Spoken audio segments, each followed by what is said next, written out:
There are moments that divide your life into two parts. Everything before you open the door and everything after. I didn't know it then, but the quiet waiting for me inside my home would change my family forever. I remember glancing at the dashboard clock as I pulled into the driveway. It was 5:17 p.m., a little later than usual because traffic on Route 31 had slowed to a crawl after a delivery truck broke down. Eleanor always teased me for checking the time the second I parked. "One day you'll retire," she'd laugh, "and you won't even know what day it is." That thought made me smile as I grabbed the grocery bag from the passenger seat. I had picked up her favorite sourdough bread, a small bouquet of white daisies, and the coffee creamer she insisted tasted better than every expensive brand on the shelf. After 43 years of marriage, love wasn't measured by grand gestures. It lived inside ordinary routines. As I stepped onto the front porch, something felt different. At first I couldn't explain it. The wind rustled the maple tree beside the driveway, and somewhere down the street a lawn mower hummed steadily through the warm spring afternoon. Everything outside looked perfectly normal, but our house was silent. Eleanor usually kept the kitchen radio playing classic country music while she cooked dinner. Sometimes I could hear it before I even unlocked the front door. Other evenings, she'd call my name the second she heard my truck. That afternoon, there was nothing. No music. No footsteps. No familiar voice greeting me with, "You're late again, Tommy." I unlocked the door and immediately caught the rich smell of freshly brewed coffee mixed with cinnamon, as though someone had started baking but never finished. The living room looked almost untouched. A folded blanket rested neatly over the couch. Her reading glasses sat beside an open mystery novel. A half-finished crossword puzzle lay on the coffee table with a blue pin resting across it. Everything suggested she had planned to return within minutes. Then I noticed the dining room chair. It had tipped slightly onto its side, not completely fallen over, just enough to catch my attention. Eleanor wasn't careless. She had a habit of pushing every chair neatly beneath the table, even when nobody else noticed. "Ellie," I called. My voice echoed farther than it should have. No answer. I set the grocery bag on the kitchen counter. Her purse was still hanging from its hook. Her cell phone rested beside the fruit bowl. The coffee maker's warming plate was still on, keeping an almost full pot hot. She would never leave the house without her purse or phone. A chill crept slowly across my shoulders. "Honey," I called again, louder this time. That's when I heard another voice. "Thomas." Melissa stepped out from the hallway carrying a glass of water. My daughter-in-law forced a small smile that never quite reached her eyes. "I didn't hear you come in." I frowned. "Melissa? What are you doing here?" "I stopped by to check on your wife." She spoke calmly, almost too calmly. She probably fell." Those 3 words settled in my stomach like a stone. Probably fell. It sounded less like an explanation and more like something she had decided before I even asked a question. I hurried past her toward the family room. The afternoon sunlight stretched across the hardwood floor through the sliding glass doors, painting long golden rectangles across the rug. Then I saw Eleanor. She was lying quietly near her favorite armchair, one hand resting against the edge of the cushion as though she had been reaching for something. Her breathing was shallow but steady. Her face looked unusually pale. I dropped to my knees beside her, gently taking her hand. It felt cool. "Ellie, can you hear me?" There was no response. My heart pounded so loudly I barely heard Melissa speaking behind me. "I found her like that about 10 minutes ago," she said. "I think she just lost her balance." I looked around the room. The lamp beside the chair was still standing. The small table hadn't moved. Her knitting basket sat exactly where it always did. Nothing looked disturbed. Nothing looked like the kind of accident Melissa was describing. My fingers trembled as I reached for my phone and dialed 911. The operator answered almost immediately. 911, what's your emergency?" Before I could finish my first sentence, I glanced toward Melissa. She wasn't looking at Eleanor. She wasn't looking at me. She was staring at the front window, her hands clasped tightly together, as if she were waiting for something else entirely. The dispatcher spoke with the steady, practiced calm of someone who had guided hundreds of frightened people through moments they never imagined facing. "Sir, I need you to stay with your wife. Tell me if she is breathing normally." I looked down at Eleanor again. Her chest rose gently, slow but steady, and I answered as clearly as I could despite the pounding in my ears. "Yes, she is breathing. She is not responding to me, but she is breathing." "Good," the dispatcher replied. "Help is already on the way."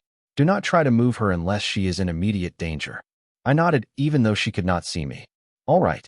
As I held the phone between my shoulder and ear, I reached for Eleanor's hand again. We had held those same hands through 43 anniversaries, the birth of our son, funerals, birthdays, retirement plans, and countless ordinary evenings on our front porch. Now they felt unusually cool, and that frightened me more than I wanted to admit. Behind me, Melissa shifted her weight. I heard the soft scrape of her shoes across the hardwood floor. Thomas, she said quietly, I really think she just got dizzy. She has been tired lately. I turned toward her. When did you get here? She hesitated for only a second. Maybe around 4:30. Something about the pause stayed with me. It was brief, almost invisible, but after spending 4 decades negotiating contracts as an insurance adjuster, I had learned that people rarely paused before telling the truth about simple facts. The dispatcher interrupted my thoughts. Sir, can you tell me approximately how old your wife is? 66. Does she have any medical conditions? High blood pressure, but it has always been under control. While I answered her questions, my eyes wandered around the room. Eleanor's knitting needles rested beside an unfinished blue sweater she had been making for our granddaughter.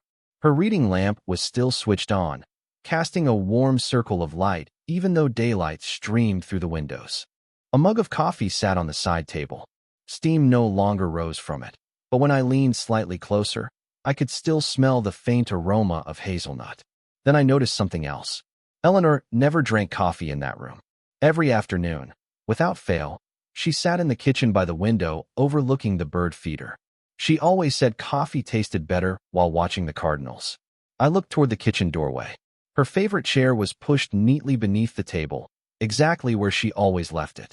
Why had she brought her mug into the family room? The question settled quietly into the back of my mind. Outside, distant sirens finally drifted through the neighborhood, growing louder with every passing second. Melissa folded her arms across her chest.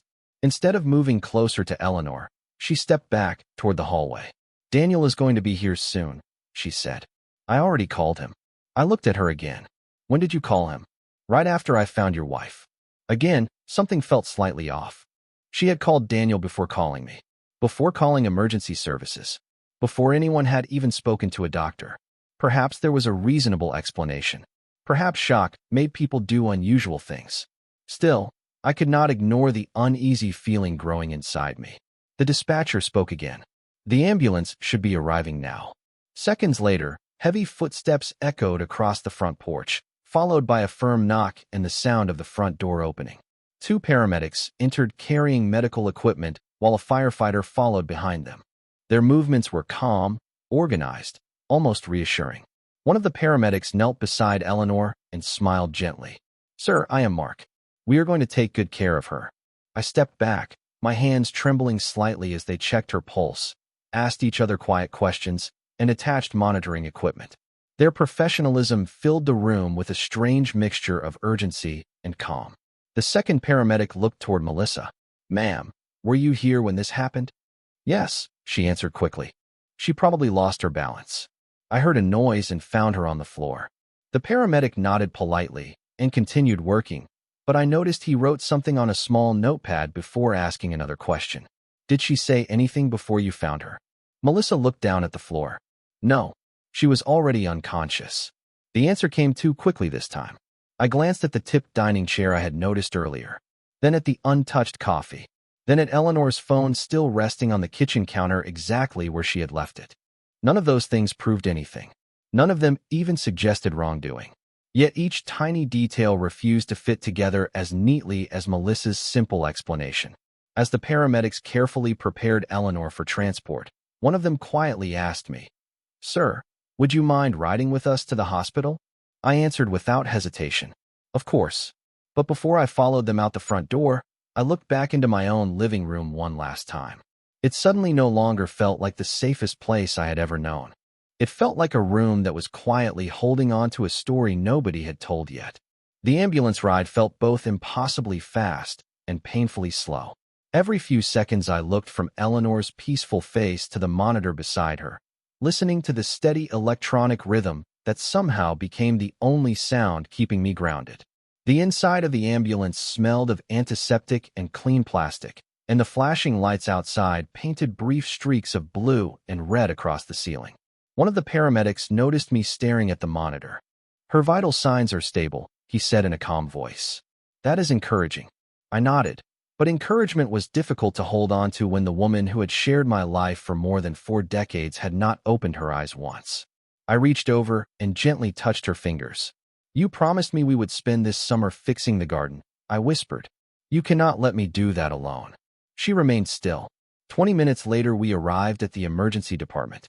Nurses met us at the entrance and moved with practiced efficiency, guiding Eleanor through a set of automatic doors that disappeared into a brightly lit hallway.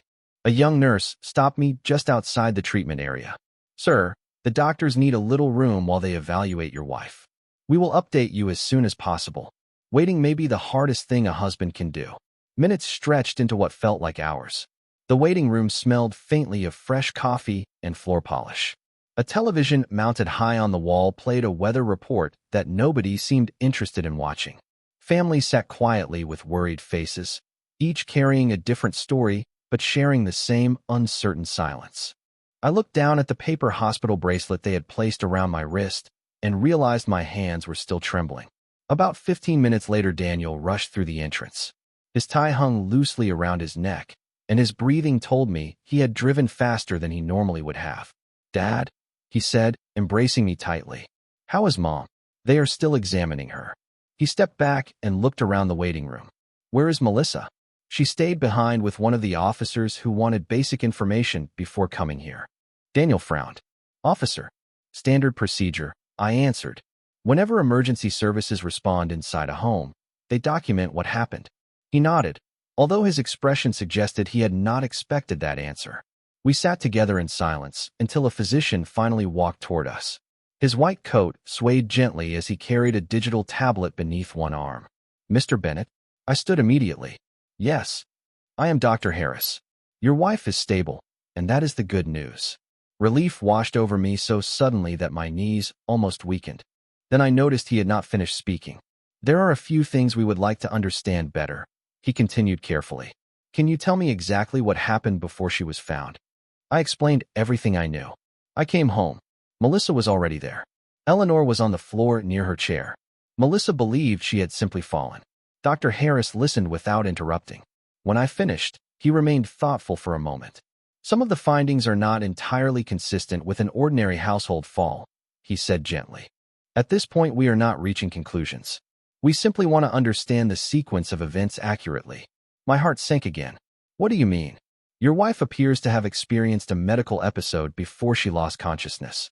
We cannot yet determine whether that episode caused the fall or whether something else happened beforehand. We have ordered additional tests." Daniel looked at the doctor. "So you are saying nobody knows for certain?" "That is correct." The doctor offered a reassuring smile before excusing himself to continue Eleanor's care. Daniel sat back down, rubbing his forehead with both hands. "Melissa said Mom just lost her balance." I stared through the waiting room window toward the darkening evening sky. "She did. You do not believe her?" I answered slowly because I wanted every word to be fair. "I believe something about today is missing." Just then my cell phone vibrated. The screen showed an unfamiliar number. I answered quietly. "This is Thomas Bennett." "Mr. Bennett," a calm female voice replied. "This is Emily Ross from the County Emergency Communications Center. One of the responding deputies asked us to let you know they may need to review the original 911 recording with you tomorrow. There were a few timeline questions they would like to clarify." I thanked her and ended the call. Daniel looked at me curiously. "Why would they need the recording?" I slowly slipped the phone back into my pocket. "I do not know," I admitted.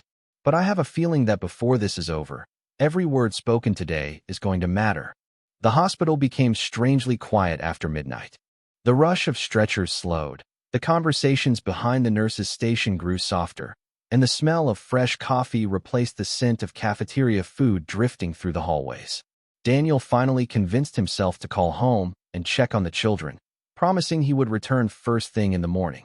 I told him to drive carefully, and I watched him disappear through the sliding glass doors carrying more questions than answers.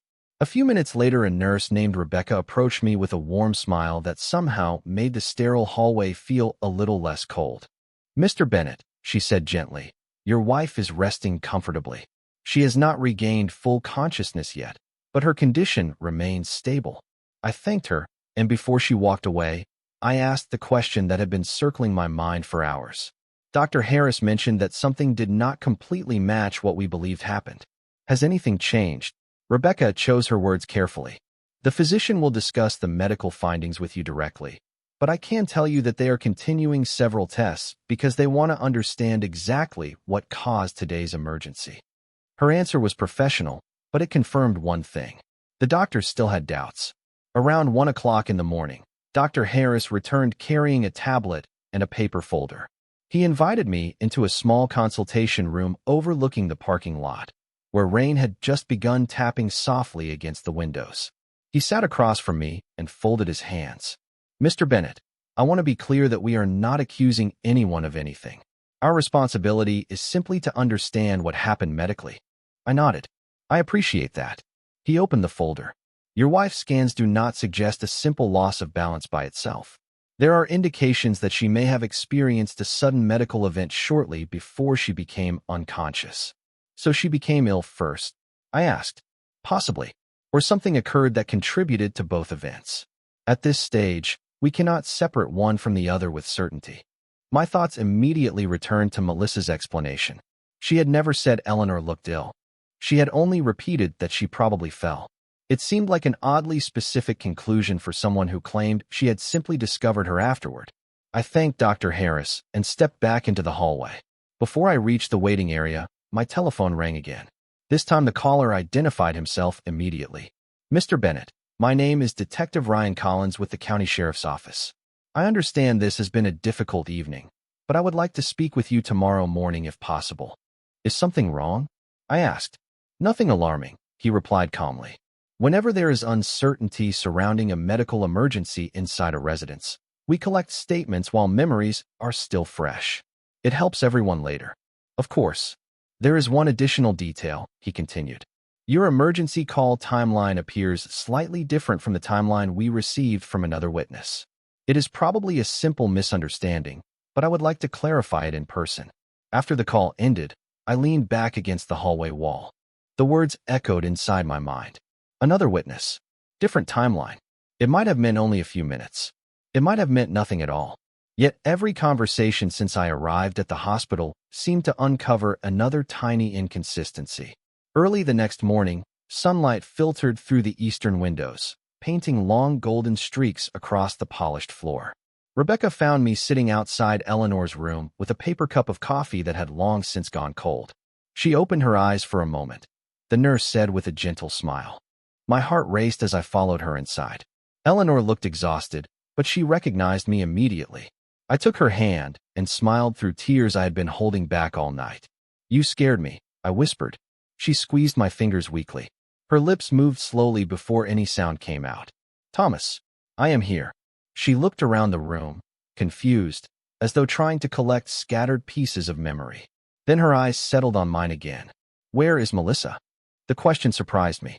"She went home last night." Eleanor closed her eyes for several seconds before opening them again. Her voice was barely louder than a whisper. Something was not right.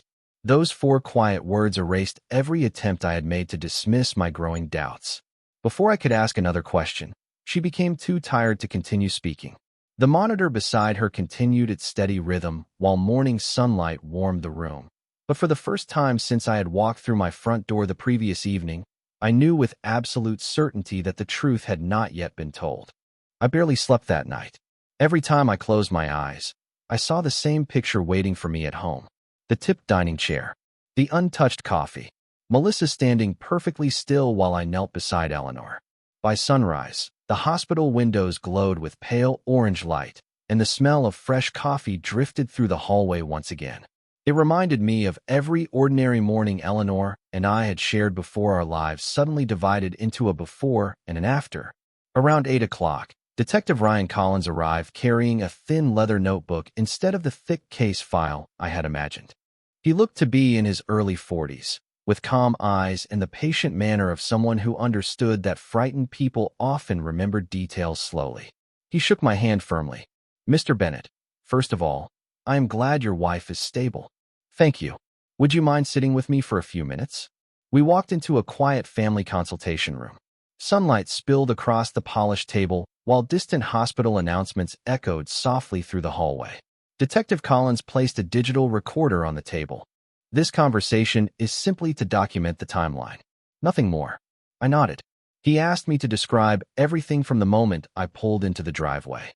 I remembered the dashboard clock reading 5:17. The grocery bag, the daisies, the silence inside the house. Melissa's first words. I described every detail as carefully as I could. He listened without interrupting. When I finished, he flipped one page in his notebook. Your account is very consistent with the emergency call recording. What does that mean? I asked. He leaned back slightly. Melissa estimated she discovered your wife nearly 20 minutes before emergency services were contacted. I frowned. She told me she found Eleanor about 10 minutes before I arrived. Yes. He paused. That is one reason we are verifying the timeline. I stared at the table. Could she simply be confused? Absolutely. His answer came immediately. Stress affects memory. That is why we compare objective information whenever possible. I appreciated that he refused to jump to conclusions. It matched exactly how Eleanor and I had always tried to approach difficult situations. Facts first, assumptions later. Detective Collins continued. May I ask another question? Of course. Does your home have any security cameras? Only the front door camera and the driveway. Excellent. He made another note. Those recordings may help us understand who arrived and when. The idea had never even crossed my mind. Our camera had been installed after a package disappeared from the porch 2 years earlier. Since then, I rarely thought about it. Now it suddenly seemed important. Before Detective Collins left, he stood and offered a reassuring smile. Mr. Bennett, sometimes investigations simply confirm exactly what everyone already believes. Other times they answer questions families cannot answer on their own. Either way, the truth usually lives in the details. After he walked away, Daniel arrived carrying 2 cups of coffee. He handed one to me before sitting beside me outside Eleanor's room. Neither of us spoke for nearly a minute. Finally, he looked at me.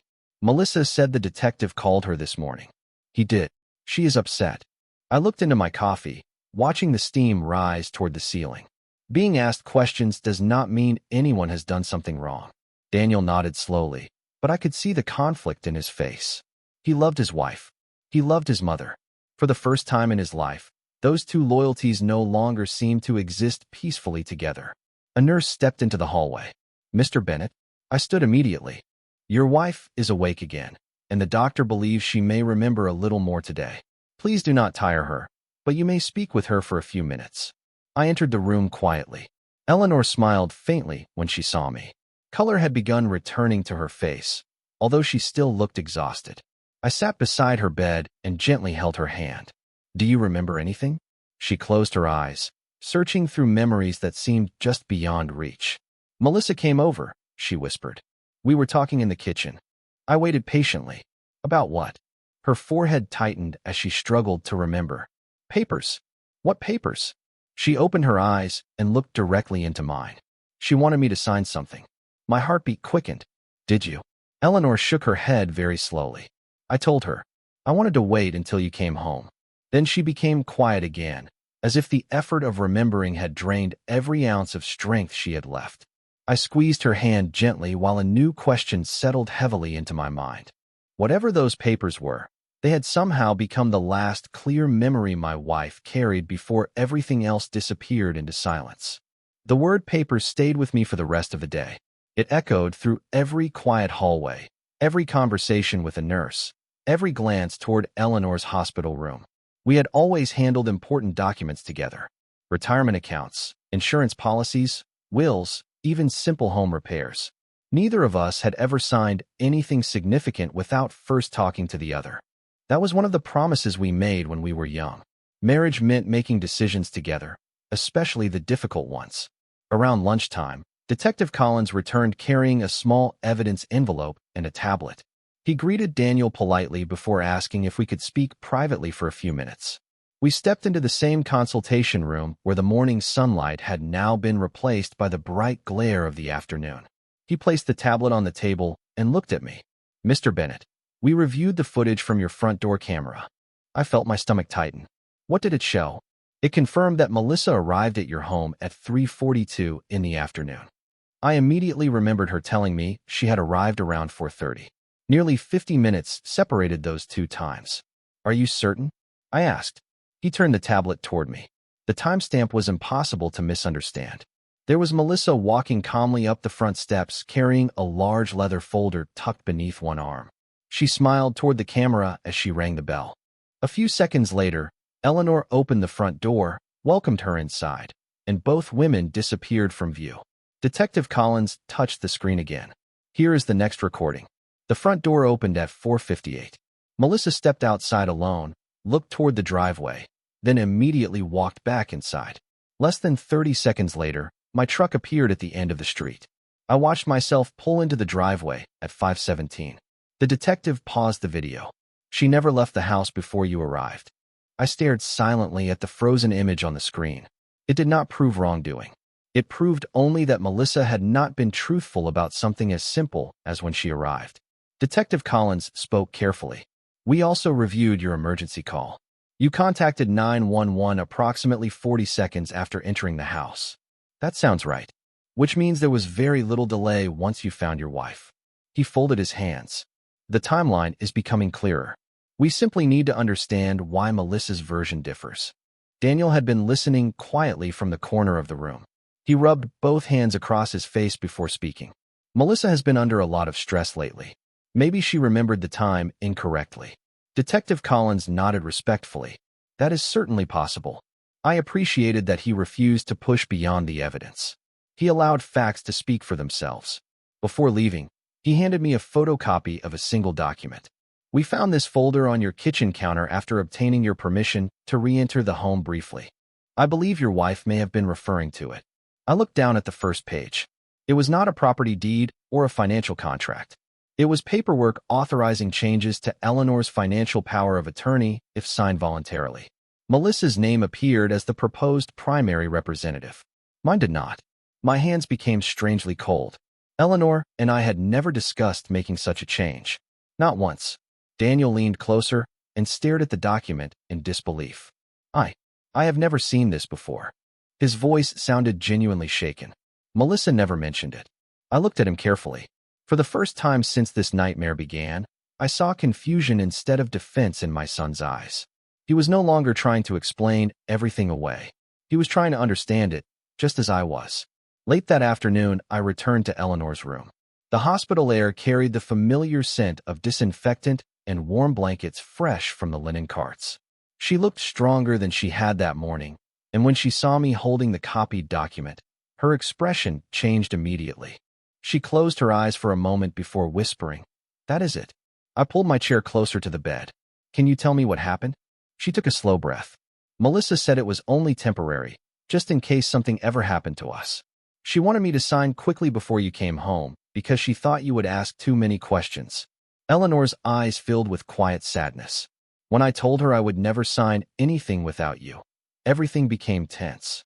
She stopped speaking, exhausted by the effort of remembering. I gently squeezed her hand. I did not press her for more. There would be time for answers later. As I sat beside her listening to the soft rhythm of the heart monitor, one truth had become impossible to ignore. This story had never been about a simple accident. It had begun with trust, and somewhere inside my own home, that trust had quietly started to break apart. The following morning began with rain tapping gently against Eleanor's hospital window. Gray clouds covered the sky, and the soft rhythm of water against the glass somehow matched the quiet uncertainty that had settled over all of us. I had spent nearly 44 years believing I understood every important relationship in my family. Now I realized that certainty could disappear in a single afternoon. Daniel arrived carrying fresh clothes for me and a paper bag from the bakery near our house. He placed a warm blueberry muffin beside my coffee without saying a word. We sat together for several minutes before he finally spoke. "Dad, Melissa wants to explain everything." I looked at him carefully. "Does she?" He nodded slowly. "She says there has been a misunderstanding from the beginning." I took a deep breath. "Then I am willing to listen." Detective Collins arranged for us to use a private conference room inside the hospital rather than asking Eleanor to participate while she continued recovering. The room was quiet except for the low hum of the ventilation system. Melissa arrived looking exhausted, her eyes red from lack of sleep. She sat beside Daniel but kept her hands tightly folded in her lap. Detective Collins began calmly. Melissa, this is simply an opportunity to clarify the timeline. Nobody is asking you to defend yourself. We only need accurate information. She nodded. I understand. He opened his notebook. Yesterday you told Mr. Bennett you arrived around 4:30. The security camera shows you arriving at 3:42. Can you explain the difference? Melissa stared down at the table. I honestly lost track of time. The detective nodded without arguing. That happens. He turned another page. Can you explain the documents regarding financial power of attorney? Tears gathered in her eyes almost immediately. I never wanted to take advantage of Eleanor. Her voice trembled. My father became very sick 3 years ago, and our family struggled because nobody had legal authority to help with his finances. I thought it would be responsible to prepare everything in advance. I listened carefully. Her explanation sounded reasonable, but it did not explain why she had wanted Eleanor to sign without me present. Detective Collins asked the same question that had already formed in my mind. Why ask her to sign before Thomas came home? Melissa hesitated for several seconds. Because I knew he would ask questions. Why was that a problem? She wiped away a tear. Because I was afraid he would say no before either of them had time to think about it. Daniel looked at her with visible confusion. Melissa, why did you never tell me about any of this? She looked at him, and for the first time since this nightmare began, I saw genuine regret instead of careful composure. Because I thought I could solve everything myself. The room fell silent. Detective Collins gently slid another document across the table. We also reviewed the audio from the emergency call and synchronized it with the security footage. Melissa looked at the paper but did not touch it.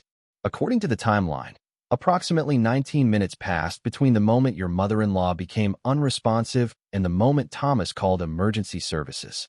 Her shoulders slumped. I know. Daniel stared at her in disbelief. Why? She closed her eyes. Because I thought she was going to wake up. Nobody interrupted her. She suddenly looked weak during our conversation. She sat down, closed her eyes, and stopped responding to me. I panicked. I kept telling myself she would open her eyes in another minute. Then another minute passed. Then another. I did not know what to do. Tears rolled down her cheeks. I was terrified that everyone would blame me because we had been arguing about those papers. I listened quietly, trying to separate emotion from fact. Detective Collins spoke with the same calm voice he had used from the beginning. Why tell Thomas? She probably fell. Melissa covered her face briefly before answering. Because it sounded simpler than telling the truth. I was ashamed that I had wasted precious time hoping everything would somehow fix itself before anyone found out we had argued. The words settled heavily over the room. There had been no elaborate conspiracy, no hidden attack, no dramatic crime waiting to be uncovered. Instead, there had been fear, poor judgment, and one terrible decision made during a moment of panic. Later that afternoon, Dr. Harris met with our family together.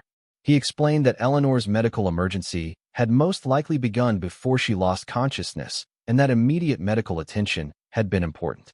He also believed she was expected to make an excellent recovery. As I looked around the room, I realized the investigation had uncovered something even more painful than deception. It had exposed how quickly fear can convince ordinary people to make extraordinary mistakes, and how a single dishonest sentence can become far heavier than the truth itself. Over the next several days, the hospital slowly became less frightening and more familiar. The steady beeping of monitors no longer made my heart race every time I heard them, and the smell of disinfectant gradually gave way to the comforting scent of fresh coffee that volunteers brewed each morning near the family waiting area. Eleanor grew stronger with each passing day. She could sit up without assistance, laugh quietly at my terrible jokes, and even remind me that I still forgot to water the fern on our back porch whenever she was not home. Those ordinary conversations felt like gifts I had nearly lost forever. Detective Collins stopped by one final time before Eleanor was discharged. He carried no recorder, no evidence envelope, and no stack of reports. Instead, he simply shook my hand. Mr. Bennett, we have completed our review.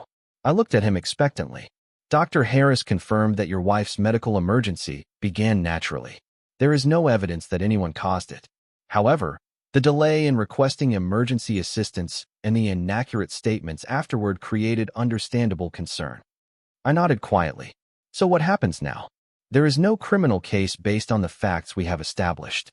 Our responsibility was to determine what happened, and we have done that. He paused for a moment before adding, sometimes justice means accountability instead of punishment. Those words stayed with me long after he left.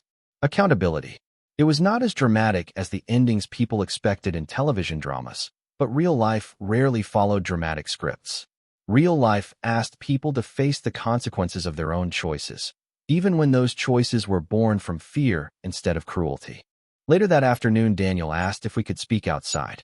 We walked slowly through the small healing garden beside the hospital. A gentle breeze moved through the flowering dogwood trees while a fountain filled the air with the soft sound of running water. Daniel looked older than he had only a week earlier. Dad, he said quietly, I owe you and Mom an apology. I placed my hands in my pockets and waited. I wanted to believe Melissa before I wanted to understand the truth. He looked down at the stone pathway beneath our feet. That is my failure. I rested one hand on his shoulder. Loving your wife was never the mistake. He looked at me. Ignoring the questions was. Neither of us spoke for several seconds. Finally, he continued. Melissa has agreed to withdraw every one of those legal documents. She also wants to apologize to Mom herself when the doctors say she is ready. I nodded slowly. That decision belongs to your mother. 2 days later, Eleanor returned home. The afternoon sunlight streamed through the living room windows exactly as it had the day. Everything changed, but somehow the house felt different. The silence was gone. The kitchen radio played softly again. Fresh coffee brewed beside the window. The tipped dining chair had long since been placed back where it belonged. Yet one thing remained exactly as I had left it. The bouquet of white daisies I had brought home that afternoon had dried inside the vase on the kitchen table. Eleanor noticed me looking at them and smiled. Do not throw them away yet. Why not? I asked. She reached for my hand. Because they remind me that you came home. A week later, Melissa visited alone. She stood on our front porch holding no folder, no documents, and no explanations prepared in advance. Only a small bouquet of fresh flowers and tears she no longer tried to hide. Eleanor invited her inside. I remained in the kitchen, giving them the privacy they both deserved. Their conversation lasted nearly an hour. I could not hear every word, but I heard enough. I heard apologies offered without excuses. I heard forgiveness given without pretending the hurt had never existed. When Melissa finally left, she hugged Eleanor gently before walking down the front steps. Daniel waited beside the car, and together they drove away in silence. Eleanor joined me on the back porch that evening as the sun disappeared behind the maple trees. She slipped her hand into mine just as she had done thousands of times before. Do you know what frightened me the most? She asked softly. I shook my head. Not forgetting what happened, she said. Forgetting who I could still trust. I looked across our quiet backyard where the first fireflies of the season had begun to appear in the fading light. Trust is harder to repair than any house, I said. But it is still worth repairing when people are willing to tell the truth. Eleanor smiled gently. Then maybe our family still has hope. For the first time since that terrible afternoon, I believed she was right. 6 months passed more quickly than I expected. Autumn slowly replaced summer, and the maple tree outside our kitchen window turned from deep green to brilliant shades of gold and crimson. Every morning, Eleanor and I sat together with steaming mugs of coffee, watching squirrels race across the backyard fence while the smell of cinnamon toast filled the house.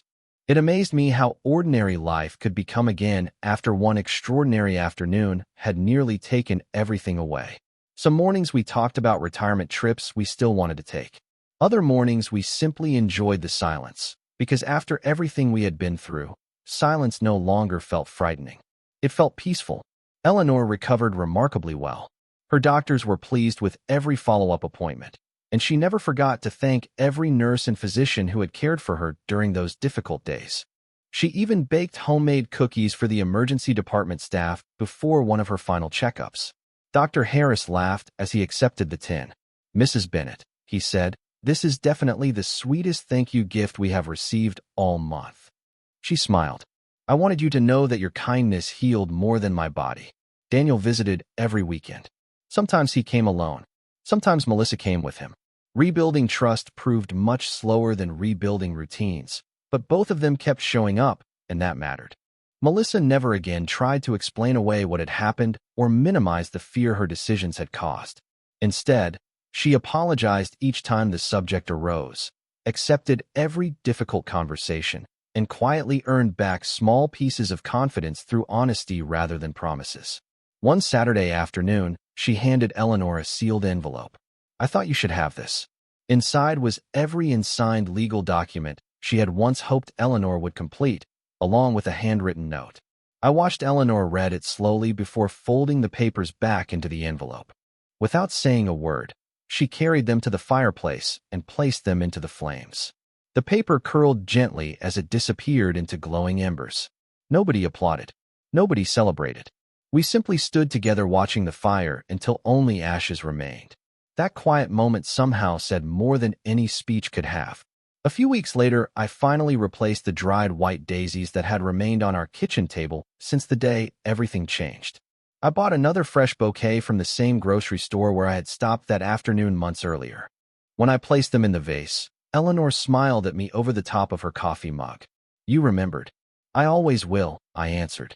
She reached across the table and squeezed my hand exactly as she had done thousands of times throughout our marriage. The warmth of her fingers reminded me how close I had come to losing moments like this forever. Not because of evil, not because of some carefully planned betrayal, but because fear, poor judgment, and one dishonest sentence had nearly become more powerful than the truth. Looking back now, people often ask me what lesson I took away from that experience. They expect me to talk about legal documents, emergency procedures, or family disagreements. Those things mattered, of course, but they were not the lesson that stayed with me. The lesson was much simpler. If something feels wrong, ask another question. If someone you love needs help, call for help immediately. Pride, embarrassment, and fear are terrible advisors when every minute matters. Most importantly, never allow silence to replace honesty inside your family. Trust does not disappear all at once. It fades one small decision at a time, and it returns the very same way. One truthful conversation, one accepted responsibility, one act of grace after another. Sometimes I still think about the moment I unlocked my front door and noticed that unusual silence waiting inside the house. At the time, I believed the silence marked the beginning of the worst day of my life. I understand now that it marked the beginning of something else as well. It was the moment our family stopped assuming that love alone could protect us from difficult truths. Love still mattered. It always would. But love without honesty was fragile. Love with honesty became something much stronger. Every evening now, before locking the front door, I glance toward the living room where Eleanor usually sits reading another mystery novel with her favorite lamp glowing beside her chair. The coffee mug rests safely on the small table where it belongs. The radio plays softly from the kitchen. The house is no longer perfectly quiet, and I hope it never will be again. Because I have learned that the most comforting sound in the world is not silence. It is knowing the people you love are still there, still speaking the truth, and still choosing one another every single day.